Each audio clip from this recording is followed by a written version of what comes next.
en el versículo 1, estoy siempre del capítulo 4 de Apocalipsis.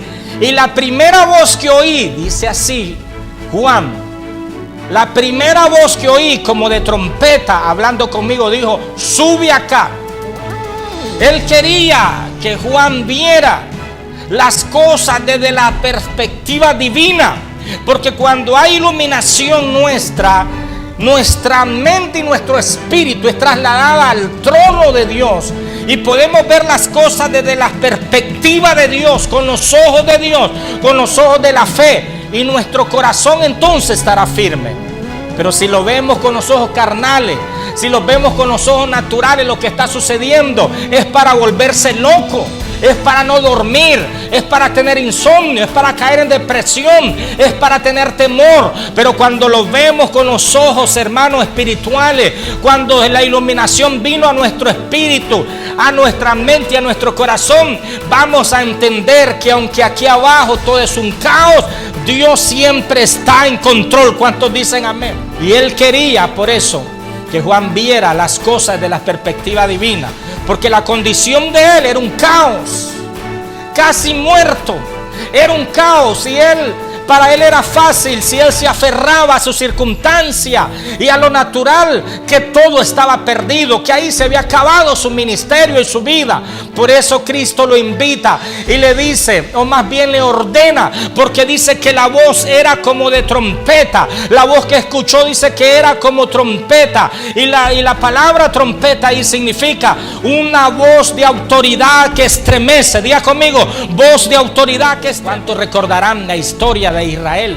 Que dice que Dios le dice a Moisés: Moisés, yo voy a descender al monte Sinaí, y cuando yo descienda, dice, vas a poner un límite donde no tiene que traspasar animales ni personas, porque ciertamente el que traspase ese límite morirá. Y entonces le pone un límite, y dice que cuando él descendía al monte, el monte dice que se sacudía, había terremoto, había fuego, había trueno, y había, dice, como sonido de bocina, o sea, sonido como de trompeta. Y cada vez que Dios iba descendiendo más al monte, dice que eso humeaba, y el pueblo dice que se estremecía al escuchar esa voz como de trompeta, que es una voz de autoridad, porque cuando esa voz de trompeta de Dios, hermano, comienza a hablar y comienza a sonar, todo se tiene que someter. ¿Cuántos dicen amén? Y con esa voz como de trompeta le dice a Juan: sube. Ya conmigo, sube. Es decir, era una orden, no era, hermano, una sugerencia. Juan, ¿quieres subir? Juan, ¿qué te parece si sube? No, nada de eso. Era una orden. Juan, sube. Con voz de trompeta, una orden de subir. Y esa orden como de trompeta está en esta mañana para nosotros, iglesia. Sube. Dile que está al lado tuyo: tienes que subir. Hermano, no podemos seguir en el mismo nivel, no podemos seguir en el suelo. Tenemos que subir nuestra fe, hermano. Tenemos que subir en todas las áreas de nuestra vida. ¿Cuántos dicen amén? Subir es un cambio de posición y de lugar. Tenemos que subir como Juan para ver y entender el plan de Dios. Si el apóstol Juan no hubiera obedecido a la orden de Cristo de subir, sus últimos días hubieran sido tristes y hubieran sido trágicos los días del apóstol Juan. Por eso no podemos permanecer por mucho tiempo en el mismo lugar de la crisis, en el mismo lugar, hermanos, de la desesperación. Tenemos que aprender a subir, tenemos que elevarnos, tenemos que ir a otro nivel, tenemos que cambiar de posición. Cristo dice: sube. Está queriendo decir que tu entendimiento y tu iluminación de dónde estoy yo te sea dado en estos últimos tiempos. Hermano, en los tiempos que vivimos, caótico y peligroso, si nosotros no subimos, no vamos a prevalecer en la vida cristiana.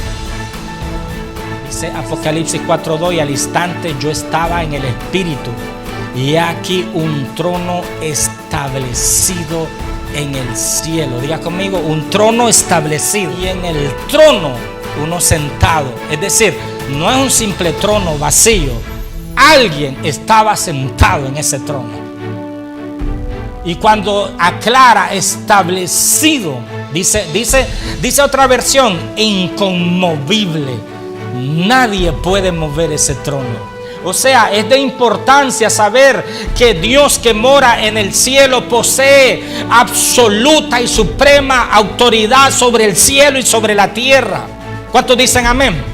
El trono habla de reino, el trono habla de autoridad, y el trono, como dijimos, no estaba vacío, sino que alguien estaba sentado, es decir, alguien tomaba el control de todo. En el trono de Dios es un punto fijo, escucha hermano, alrededor del cual se mueve y se relaciona todo lo que hay en el cielo como en la tierra.